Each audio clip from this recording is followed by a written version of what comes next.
안녕하세요. 책사입니다. 우리의 옛 이야기 시작하겠습니다. 유생 아무개는 본래 경상 사람이었다.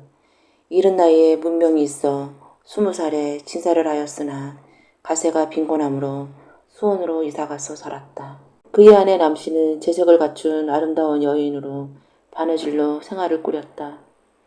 하루는 문 밖에서 왁자찍을 떠드는 소리가 들렸다. 한 여자가 건물을 잘한다 하는지라 유생들이 뜰 안으로 불러들여 재주를 시험하러 보았다. 그 여자가 부인 남씨를 한참 응시하더니 돌연히 대청에 올라가 앉고는 크게 곡을 하였다. 유생이 그 까닭을 알지 못하여 그의 아내에게 물어보니 일찍이 본 적이 있습니다 라고 대답하고 여자는 건물을 주지 않았다. 여러 날을 머무른 후에 돌려보냈다. 대여새가 지나 유생이 바깥을 바라보니 길 위에 가마 석대를 말이 끌고 앞에는 계집종이 역시 말을 탔는데 뒤따르는 다른 사람은 없고 곧장 그의 집으로 향하였다. 유생이 매우 의심스러워 사람으로 하여금 어디에서 오는 내행인데 우리 집에 잘못 오느냐 하고 물으니 대답하지 않고 곧장 안으로 들어와 교자를 안뜰에 내리고 사람과 말은 모두 바깥마당으로 나가 여관으로 갔다.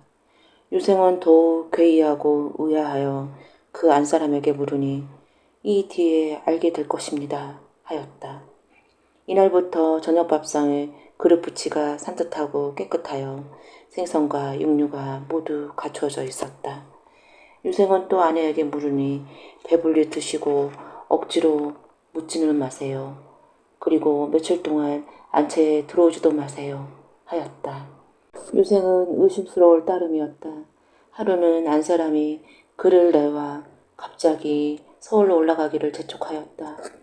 유생이 괴이하게 여겨 중문관을 보내기를 청하여 몰골을 대하고 말하였다.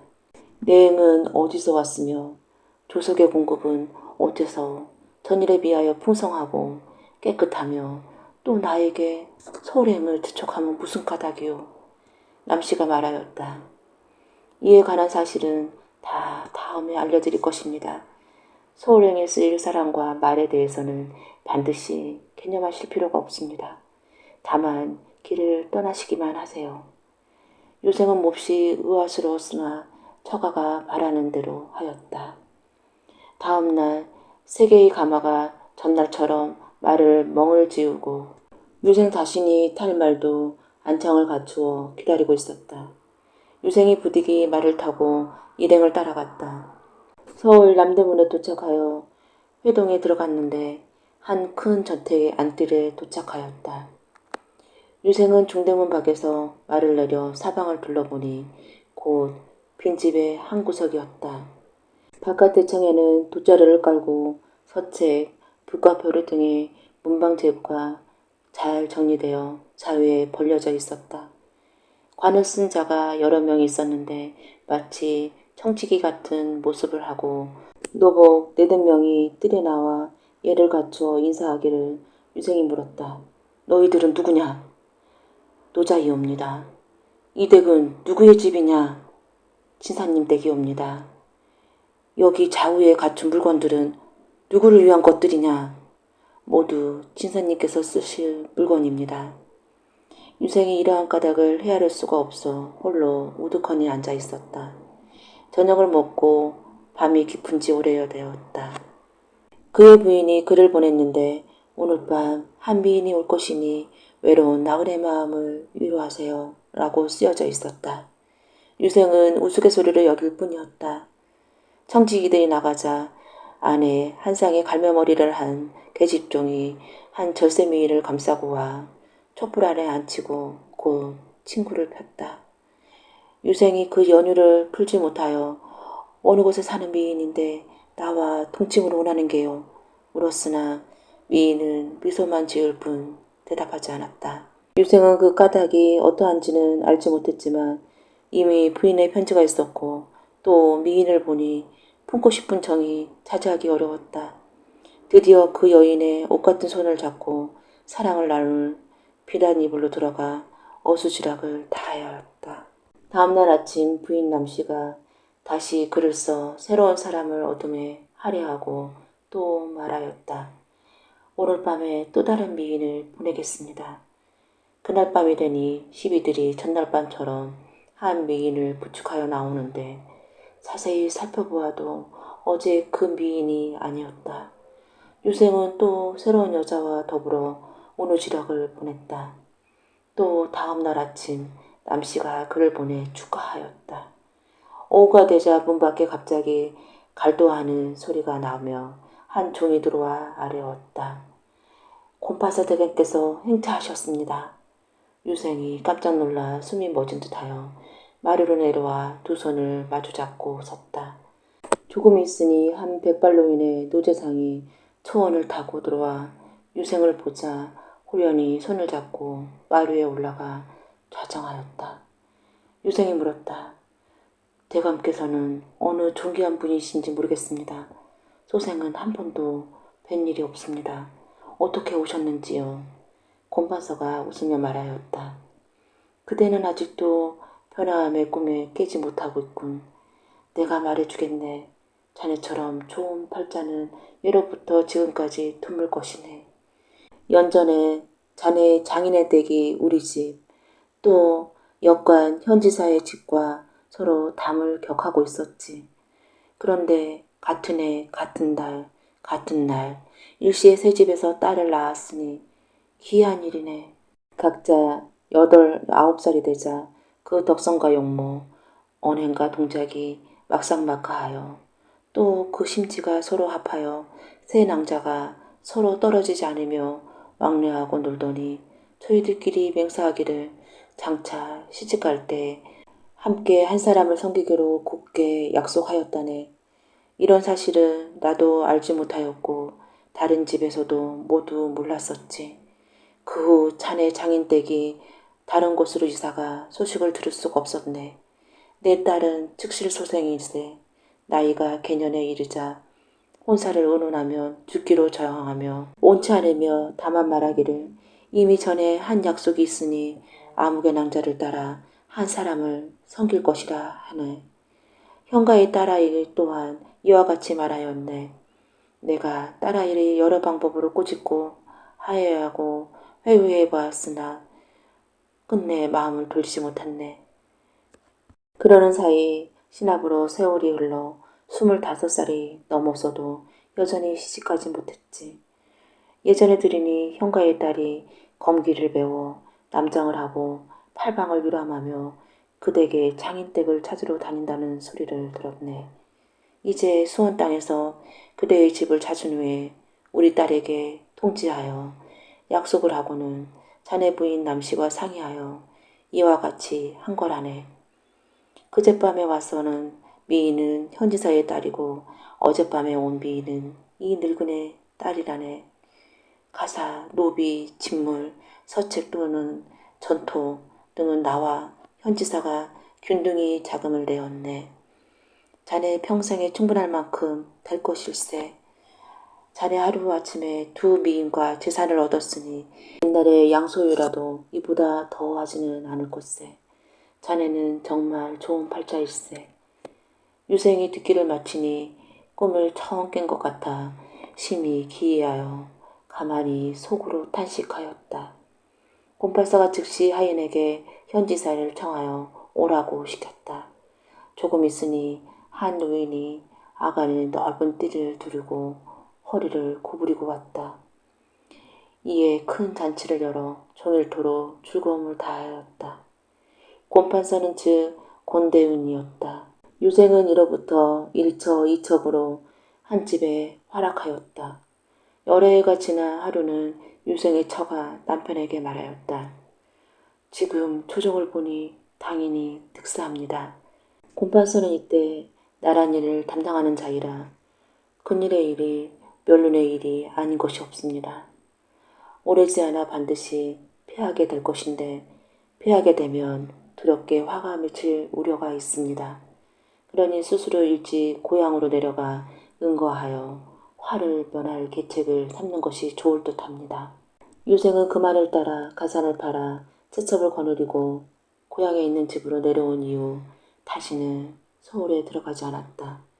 갑술년에 왕비가 복이 되시고 당인이 모두 주찬되었다. 권대윤 또한 그 속에 들어가 있었으나 유생만은 유독 연자의 죄를 벗어나니 남씨는 실로 앞을 내다보는 부인이었다. 옛날 어느 마을에 어떤 부부가 부모를 모시고 살고 있었다. 그 남편은 세상을 돌아다니면서 장사를 하는 사람이라서 주로 아내가 집에 남아서 시부모를 모시고 살았다. 남편은 부모에 대한 효심이 강한 사람이었지만 그 아내는 부모에게 특별히 잘한다고 할 것도 없고 못한다고 할 것도 없는 평범한 며느리였다. 그렇게 살아가던 어느 날 시어머니가 세상을 떠나고 바깥 노인만 남아 있었다. 먹을 것이며 입을 것까지 영감의 자잘한 뒷수발을 챙겨주던 안노인이 세상을 떠나자 그때부터 차차 문제가 생기기 시작했다. 영감은 아내가 세상을 떠나자 만사가 귀찮아서 그전보다도 더 몸을 움직이려 하지 않았다. 그러니 온갖 자지구레한 일이 다 자신의 몫으로 돌아왔다.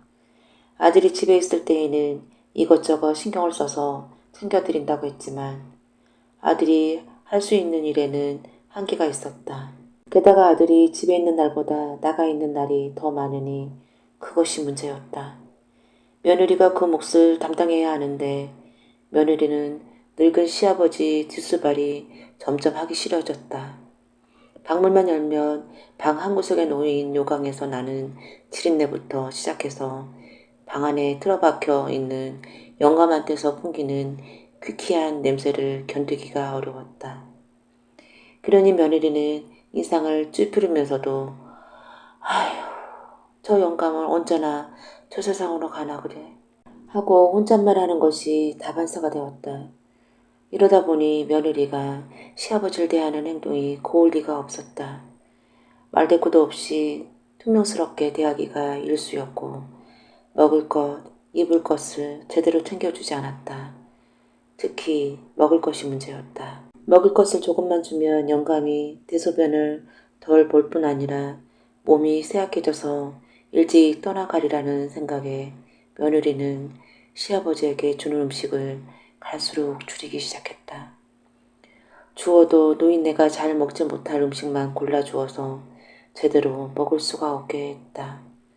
그렇게 하자 정말로 시아버지는 조금씩 몸이 쇠약해져 갔다. 어느 날 장사에서 돌아온 아들이 그런 아버지한테 문화를 여쭈었다. 아버님, 요즘 불편하신 게 없으십니까? 갈수록 약해져만 가시니 걱정입니다. 힘을 내셔야지요. 그러자 아버지는 며느리 눈치를 힐끔힐끔 보면서 그래, 나는 괜찮다 하는 것이었다. 그런데 아들이 보니 그 눈치가 좀 이상했다. 그래서 아내가 잠깐 딴 일을 하는 사이에 아버지에게 다가와서 물었다. 아버님, 솔직히 말씀해 보세요. 불편한 게 있으시죠? 그때 아버지의 대답이 뜻밖이었다. 얘야, 배가 고파서 못 살겠어. 뭐 만나는 걸 좀 먹어봤으면 좋겠구나. 아들은 그 말을 듣자 단번에 그간의 사정을 알아차렸다. 아내가 아버지한테 음식 수발을 제대로 하지 않는 것이 분명했다. 생각하니 기가 막히고 화가 치밀어 오르는 일이었다. 당장 아내를 불러서 호통을 치려던 남편은 잠시 감정을 누르면서 헤아려 보았다. 내가 화를 낸다고 해서 아내가 아버님을 더 잘 모실까? 아니야. 오히려 내가 집을 떠나고 나면 노인네를 더 구박하게 될 거야. 그렇다고 내내 집에 붙어 있을 수도 없고 이거 큰일이군. 마침 아내가 일을 마치고 돌아오자 남편은 아무 일도 없었던 듯한 표정을 짓고서 이상한 이야기를 하기 시작했다. 그런데 말이야, 참 신기한 일도 있더군. 그게 뭔데요? 내가 방방곡곡으로 장사를 다니다 보니 별일을 다 보네. 이번에 저쪽 북쪽 지방에 갔더니 장터에 사람들이 잔뜩 모여 있는데 뭘 하는가 보니까 글쎄 중국 사람들이 와서 노인네들을 다 사가는 게 아닌가? 그러자 며느리가 호기심에 서린 표정을 감추지 못하고 물었다. 아니, 그게 무슨 말이에요? 노인네를 사가다니? 글쎄 말이야. 대체 무슨 수가 난다고 큰돈을 주면서 노인네를 사가는지.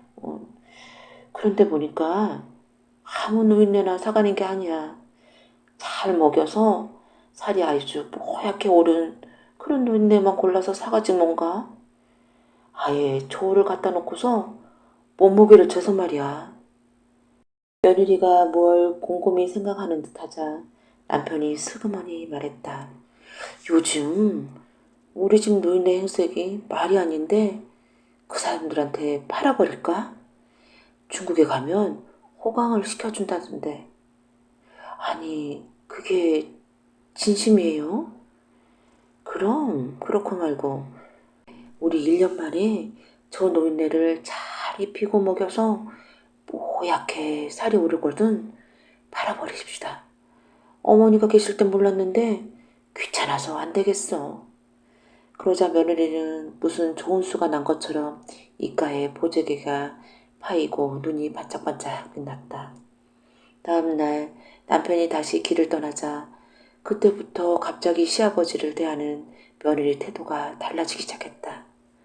노인들이 좋아할 만한 음식을 듬뿍 차려서 올리면서 남기지 말고 드시라고 권하는 건 물론이고 아예 숟가락을 떠서 먹여주기까지 했다. 영감은 이게 웬일인가 싶어서 눈이 동그래졌다. 며느리의 속마음도 모르고서. 그래, 이거 맛있구나. 너도 먹어봐라. 하면서 차려놓은 음식을 맛나게 먹는 것이었다. 이렇게 한 달, 2달이 가고 6달이 가니 정말로 노인은 뽀얗게 살이 오르기 시작했다.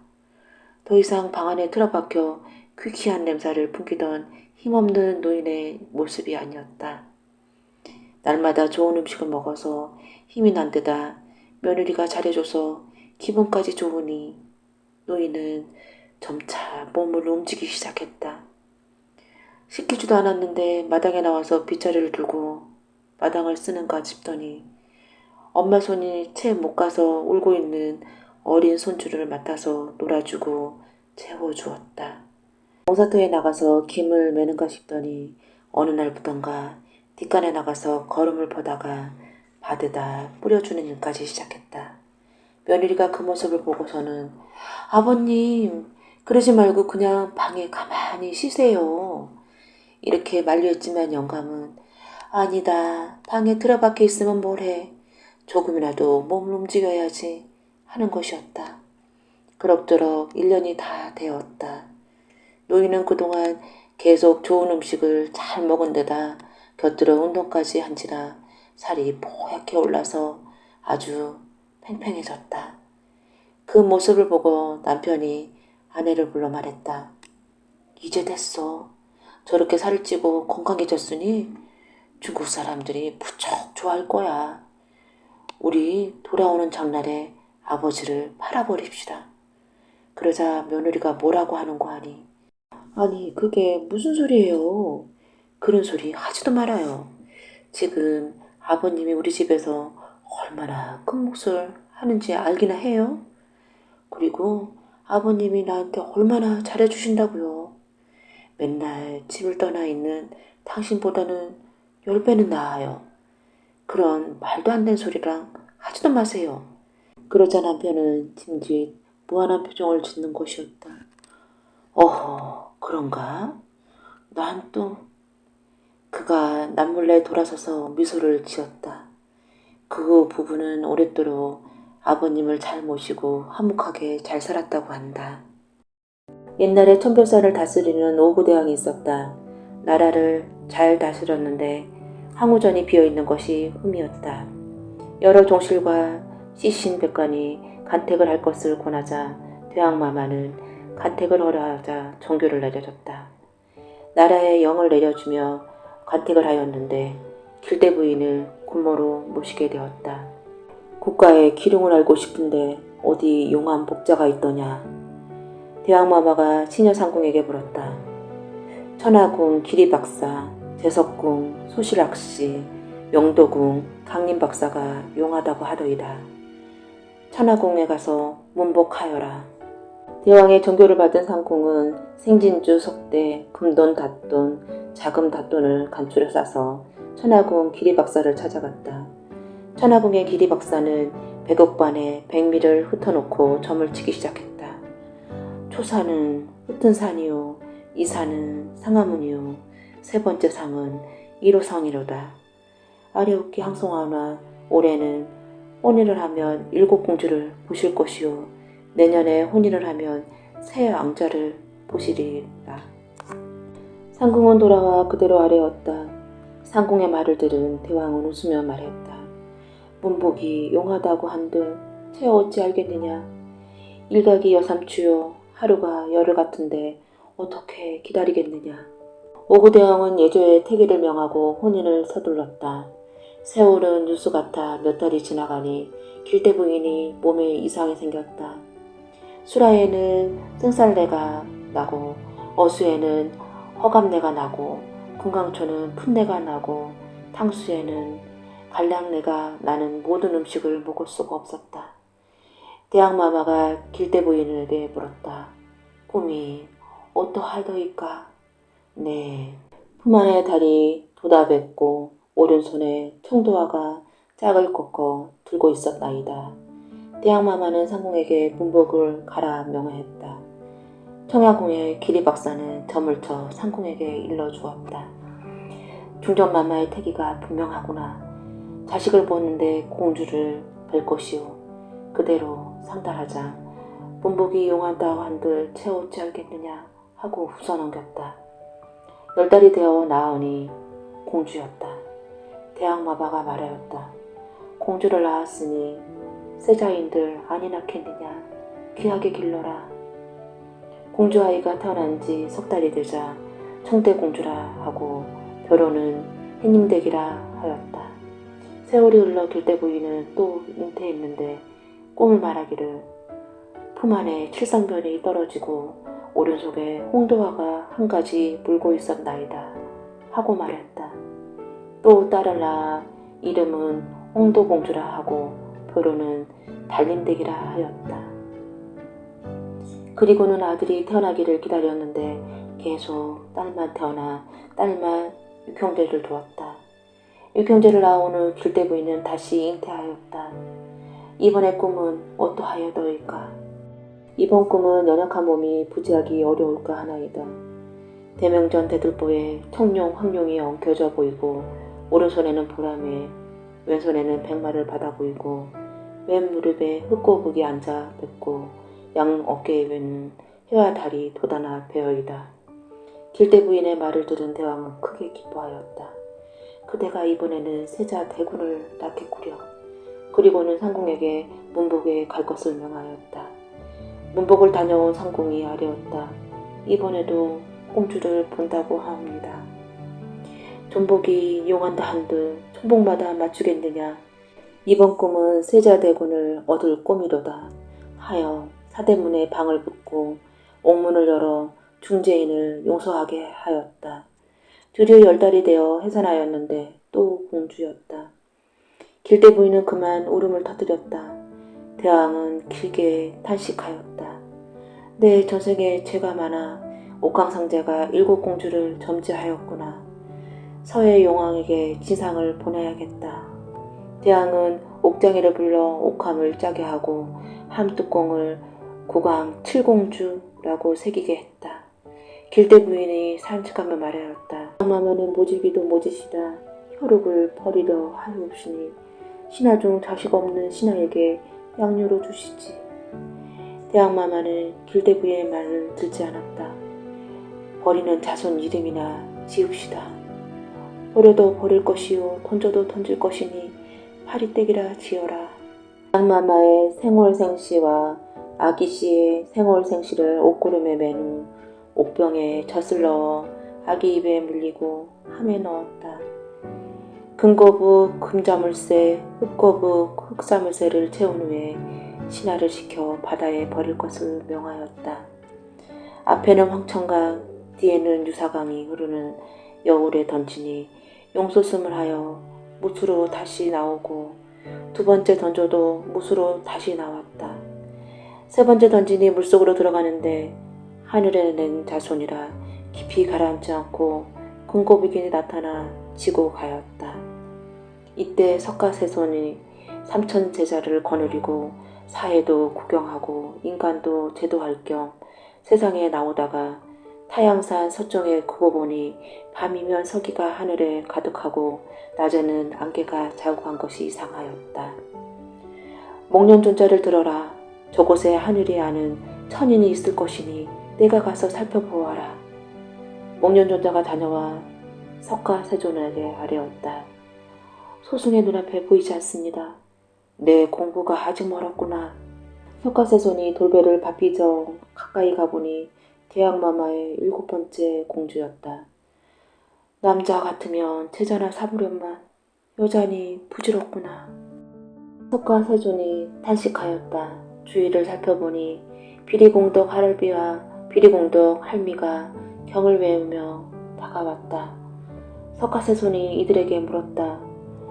어떤 할아비 할머니가 시름없이 다니는고 너희는 무엇이 공덕인지 아는고. 저희는 비리공덕 할아비와 비리공덕 할미 있고 절을 지어 승인공덕, 다리를 모아 만인공덕, 오늘 지어 행인공덕을 할지라도 옷을 벗어주는 대시주와 부엌공덕을 가장 크고 젖없는 자손을 젖을 먹여주는 공덕이 제일입니다. 여기에 하늘에 아는 자손이 있으니 데려다 길러라. 석가세손이 말을 듣고 할미가 말하였다. 봄과 가을에는 들에 머무르고 겨울에는 굴속에 머무른데 어찌 충한 자손을 데려다 기르겠습니까?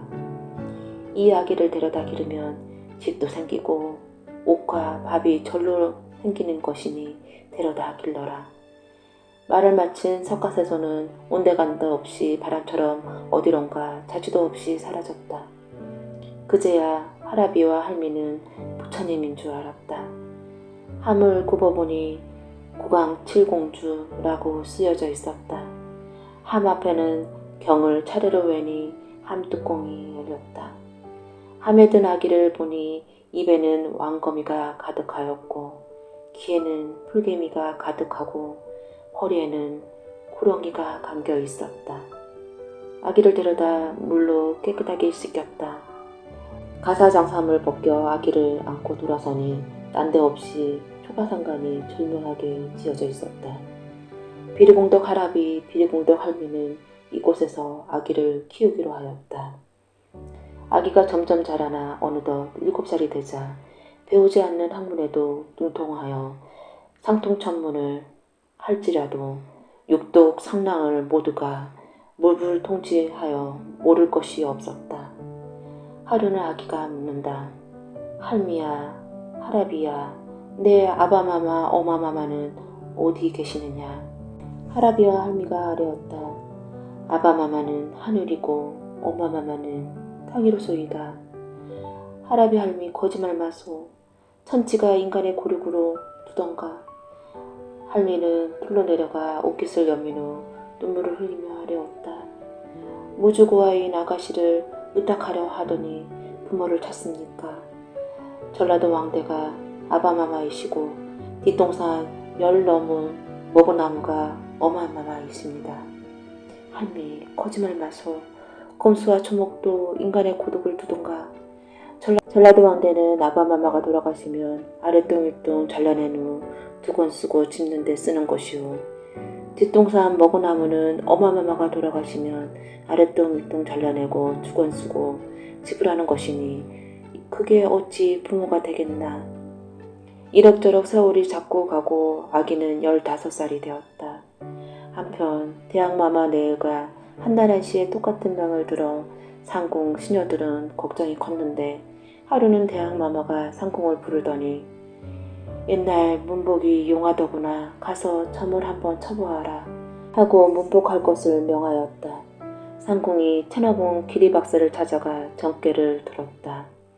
동쪽에는 해가 떨어지고 서쪽에는 달이 떨어지니 양전만마가 한 달 한시에 승하하리라. 바리떼기를 찾으소서.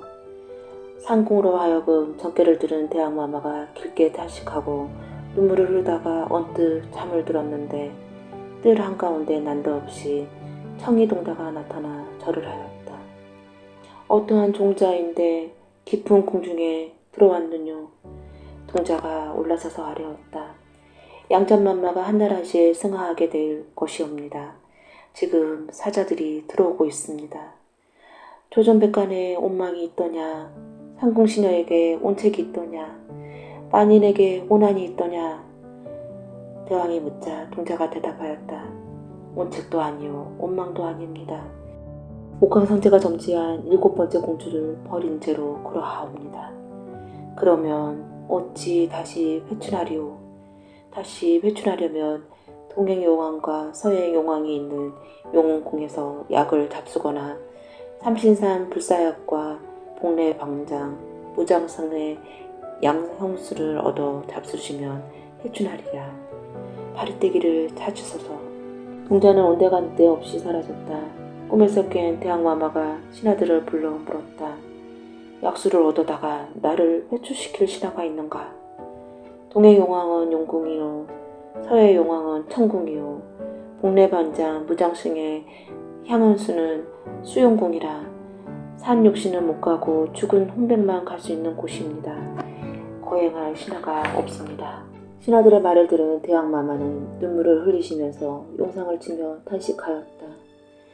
바리떼기를 찾는 자는 천금상에 만호루를 봉하리라. 대왕마마는 신하들에게 바리떼기를 찾으라고 명하였다. 한 신하가 나와 대왕마마께 아뢰었다. 소신은 대대로 국록을 먹어 구군이 만극합니다. 간밤에 천지를 잠깐 보니 서쪽의 밤이면 서기가 하늘에 가득하고 낮에는 운무가 자욱하니 그곳에 공주가 계신 것 같습니다. 소인이 찾으러 가겠습니다. 그러자 길대 부인이 탄식하였다. 갈 곳도 없이 한 번 버린 자손을 어디 가서 찾으리요. 그리하여도 가겠나이다. 신하는 거듭 청하였다. 그리하면 가라. 대왕마마는 여주 산매를 내린 후에 하직하고 길을 떠났다. 대궐에 나서자 어딘지 갈 바를 몰라 신하가 망설이고 있는데 까마까치가 나타나 고개짓을 하며 길을 인도하고 풀과나무들도 한 곳으로 쏠리며 방향을 알려 인도해 태양을 서천으로 찾아 들어갔다. 말에 들어가니 올직사자가 일직사자와 나타나 묻는다. 사람 냄새가 나는구나. 그대는 사람인가 귀신인가 길짐승인가 날짐승인가 못 들어온 곳에 어떻게 왔는가. 나는 양전만마를 명을 받고 바리떼기를 찾기 위해 죽기를 각오하고 왔나이다. 사자들은 신하를 대문으로 안내하였다. 세문을 두드리며 소리쳐 부르니 바리공덕 하라비와 한미가 나왔다. 귀신이냐 사람이냐 날짐승이냐 길짐승도 못 들어오는데 천궁을 범하느냐. 저는 대왕마마의 분부로 바리떼기를 찾아왔나이다. 바리떼기가 나와서 신하에게 묻는다. 표적을 가져왔는가? 아기의 베넷저고리를 가져왔습니다. 제가 커 국왕자손이 이 산중에 버려졌구나 하시면서 영루를 흘리면서 표적을 주더이다. 바리떼기가 표적을 받아보니 양전마마의 생년월시며 아기의 생년월시가 꼭 같았다. 그래도 못 가겠구나. 다른 표를 가져오너라. 근쟁반에 정화수를 담고 대왕마마의 무명지를 베어 피를 흐르게 하고 아기의 무명지를 베어 섞으니 한 대로 합쳐졌다. 그제야 바리떼기가 따라 나섰다. 틀림없는 혈육이니 가겠노라. 그리하면 금연 드리리라 옥교를 드리리까. 공주는 사양하였다. 그리하오면 거동시위를 하오리까. 거동시위를 내 어찌 알겠느냐. 그대로 가리라. 바리떼기가 자기가 살던 곳을 정리한 후 대궐로 향했다. 일행은 몇 날을 걷고 또 걸어야 대궐에 당도했다. 골문 밖에 도달하였나이다. 신하가 먼저 들어가 대왕마마께 아뢰었다. 그러냐, 골문에 들게 하라. 바리떼기가 대명전에 읍하고 통곡하니 대왕마마는 용루를 흘리면서 저 자손아 울음을 그쳐라. 내가 미워 버렸느냐 역전 끝에 버렸도다. 범석달은 어찌 살고 설석달은 또 어찌 살았으며 배고파서 어찌 살았느냐. 바리떼기는 울음을 그치며 말했다. 추위도 어렵고 더위도 어렵고 배고픔도 어렵더이다. 그래 저 자손아 부모 목숨을 구하러 가겠느냐. 아홉 빗장을 벗고 귀하게 기른 6 형제님은 어찌 못 가겠나이까. 6 형님네가 옆에 있다가 말하였다. 뒷동산 후원에 꽃구경 가서도 동서남북을 분간치 못하고 대명전에 찾지 못하는데 서천서역을 어찌 갈 수 있겠느냐. 바리떼기가 드디어 가겠다고 나섰다. 소녀는 10달 동안 부모님 뱃속에 있었으니 그 은혜가 커서 가도록 하겠나이다. 대왕마마는 바리떼기에게 비단 창우, 비단 고이, 고온 패랭이, 무색 질팡, 무색 주령, 무색 신을 내려주었다. 바리떼기는 그것을 받아 몸에 걸친 후 대궐문을 나섰다. 나선이 동서가 분간치 못하고 갈 곳을 아득했다. 망설이고 있는데 까마까치가 날아와서 길을 인도해 주었다. 바리떼기가 무쇠지팡이를 한 번 짚으니 천리가 가고 2번 짚으니 2천리가 가고 3번 짚으니 3천리가 갔다. 때는 춘삼월 오시절로 매화는 만발하고 시내는 잔잔했다. 푸른 버들 속에 황금같이 꾀꼬리는 벗을 부르르나 지저귀고 앵무공장은 서로 룡하였다. 금바의 밑을 보니 반송이 구부러졌는데 석가세종과 지장보살이 바둑을 두고 있었다. 바리떼기는 나가 재배하였다. 그러자 석가세손은 눈을 감으시고 지장보살이 말씀하셨다. 귀신인가 사람인가. 날짐승 귤짐승도 못 들어오는데 총궁을 범하였구나. 소씨는 조선국왕의 7번째 대군인데 부모님의 목숨을 구할 약수를 가져왔다가 길을 찾지 못하고 있습니다. 부처님께서는 소신의 길을 인도하소서. 그제야 석가세손이 눈을 떴다. 나는 국왕의 7번째 공주란 말을 들었지만 7번째 대군이란 말을 들은 줄은 처음이로다. 내가 하늘을 속여도 나는 못 속이리라. 너를 태양 서쪽에 버렸을 때 천명을 구한 게 나인데 나를 속일 소냐. 부처님을 속인 죄는 84,000 지옥으로 가는 죄다. 그래도 내가 용서를 구하는구나. 육로 6천리를 왔으니 험한 길 3천리가 남았는데 어찌 가려느냐. 가다가 개죽음을 당할지라도 가려 하려이다. 석가세손은 감동한 듯 머리를 연신 끄덕였다. 정성이 지긋하면 지성이 강천이다. 내 말이 기특하니 내가 길을 인도하리라. 낭화를 가져왔느냐. 총망한 중이라 가져오지 못하였습니다. 석가세손이 낭화 3가지와 금주령을 주며 말하였다. 이 주령을 끌고 가면 함로가 평탄해지고 대해는 물이 되느니라. 바리떼기는 2 손으로 받아들고 하직 인사를 올린 후 길을 떠났다. 칼산지옥, 물산지옥, 독사지옥, 한방지옥, 구령지옥, 배감지옥, 본지옥을 지나 어느 곳에 당도하니 세려둔 성이 하늘에 닿았는데 구름도 쉬어넘고 바람도 쉬어넘는 곳이었다. 귀를 기울이니 죄인을 다스리는 소리가 나는데 육출을 악먹울이 우는 소리 같았다. 낭화를 흔들리니 치성이 무너지고 죄인이 쏟아져 나왔다. 눈 없는 죄인, 팔 없는 죄인, 다리 없는 죄인, 목 없는 죄인. 귀저들이 나와 바리떼기에게 매달리며 구제해달라고 애원하였다. 바리떼기는 그들을 위해 연불을 매며 극락하기를 빌어주었다. 바리떼기가 이곳을 지나니 또 커다란 바다가 펼쳐져 있었다. 이곳은 날짐승의 깃도 가라앉는 곳으로 배도 없었다. 망설이던 바리떼기는 텃밭의 말씀을 생각하고 금주령을 하늘로 던졌다. 그러자 무지개가 생겨 건너갈 수 있었다. 건너가니 키는 하늘에 닿고 눈은 등잔만해지고 얼굴은 댕방 같은 무장승이 서 있었다. 사람인가 귀신인가 12지옥을 어찌 넘어오고 바람도 쉬어넘고 구름도 쉬어넘고 산진이 수진이 해동천 보람에도 쉬어넘는 성을 어떻게 넘어왔는가. 또 모든 것을 가라앉는 삼천리 바다는 어찌 넘어왔는가.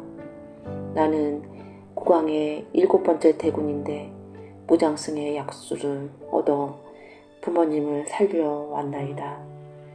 그대의 길값을 가져왔는가.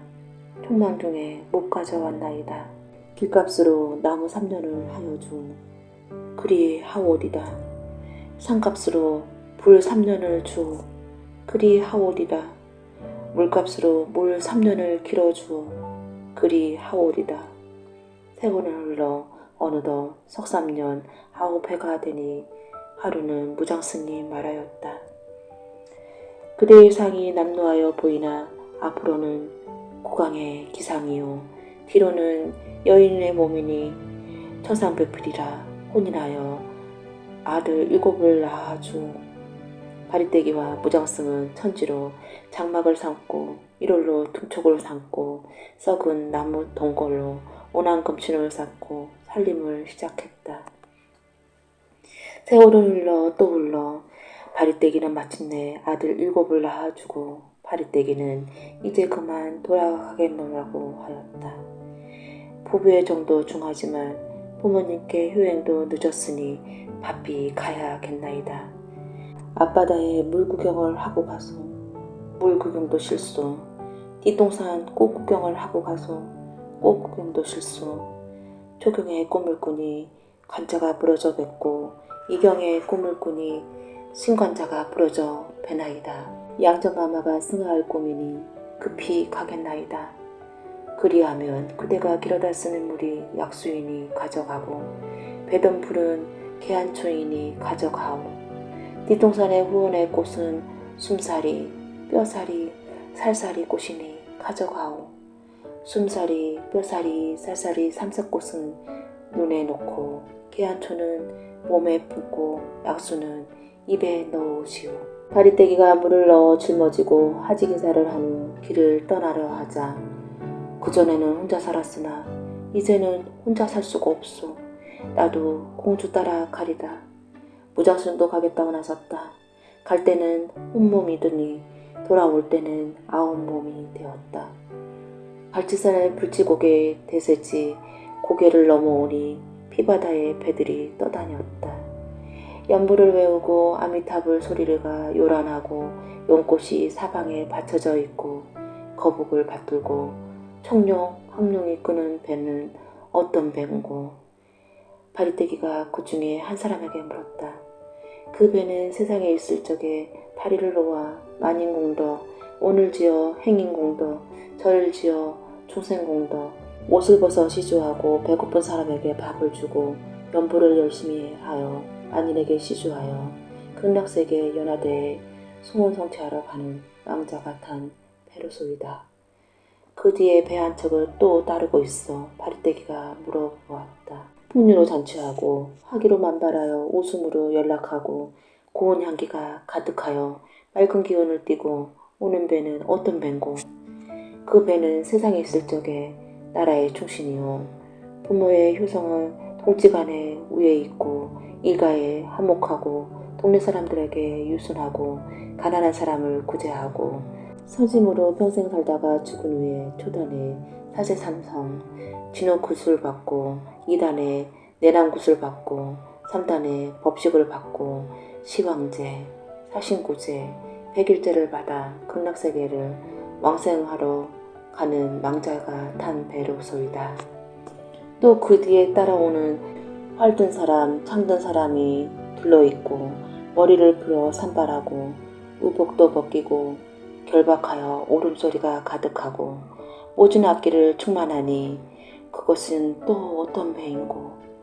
그 배는 세상에 있을 때 나라의 역적이요 부모에게 불효하고 동지간에 우애 없고 일가에 살이 세고 동네 사람에게 불순하고 시주도 못하고 남의 험담을 잘하고 남의 말을 엿듣고 엄에 홍종하고 이간질하여 싸움 붙이다가 사람 죽이고 탐이 많아 작은 데로 주고 큰 말로 받고 짐승 많이 죽이고 불법을 비방하기에 화탕지옥 칼산지옥으로 가는 망자가 탄 배로소이다.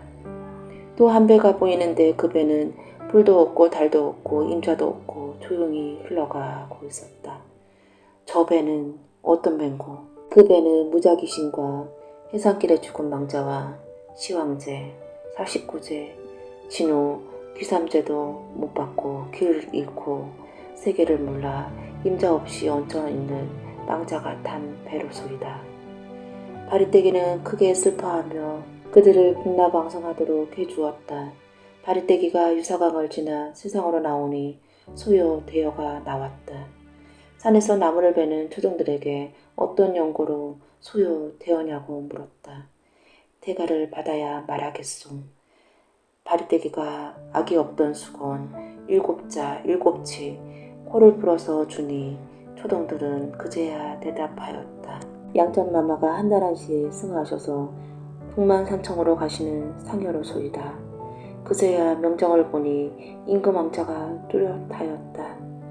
바리떼기는 머리를 풀어 산발을 하고 무장승과 7아들을 감춘 후 상여 앞으로 나가 소요군과 대여군을 불리게 하고 관을 뜯어서 양전마마를 묶은 안매 7매, 방매 7매, 소대령을 풀고 자수와 우수를 편하게 한 후에 조전백관과 상궁신하들이 지켜본 가운데 양전마마의 입에 서천서역에 가져온 약수를 넣고 또 개한수를 양전마마의 품에 넣고 또 뼈살이꽃, 살살이꽃, 필살이꽃을 눈에 넣으니 양전마마가 긴 숨을 내쉬며 기지개를 켜고 일어나 앉으며 말하였다. 이게 잠결이냐 꿈결이냐. 상궁신녀들이 무슨 일로 다 모였느냐. 앞바다 구경하고 있느냐. 뒷산 꽃구경 갔다 왔느냐. 조전백관들과 하려었다. 버렸던 자손이 약수를 구해와서 양전마마를 회춘하였나이다. 비 황궁하사이다. 나오실 적에 곡성하며 인사하였는데 돌아가실 적에는 거동시기가 분명하였다. 상궁시녀가 뒤따르고 별감시기가 항공하는데 노기홍상의 꽃밭을 이루어 나라 안에 기쁨으로 가득 찼다. 항공하여 정자한 후에 대왕마마는 바리떼기에게 물었다. 이 나라의 반을 베어 너를 주랴. 나라도 실소이다. 그러면 사대문에 들어오는 제3반을 나누어 너를 주랴. 그것도 다 실소이다. 그간 저는 죄를 지어 왔나이다. 무슨 죄를 지어 왔느냐. 부모를 위해 약소를 구하러 갔다가 무장승을 만나 7아들을 낳아 왔나이다. 그 죄가 내 죄가 아니니 우리 죄라.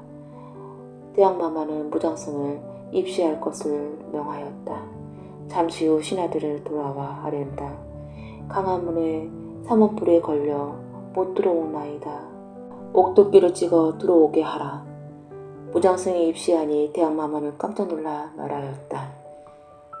몸생김이 저만하고 7아들이 있다 하니 먹고 살게 하여 주마. 피리궁덕 할아비와 할미도 먹고 있게 제도하여 주옵소서. 바리떼기는 자신의 양부모인 피리궁덕 할아비와 할미의 은덕을 아뢰었다. 대왕마마는 모두에게 골고루 은덕을 베풀어 주었다.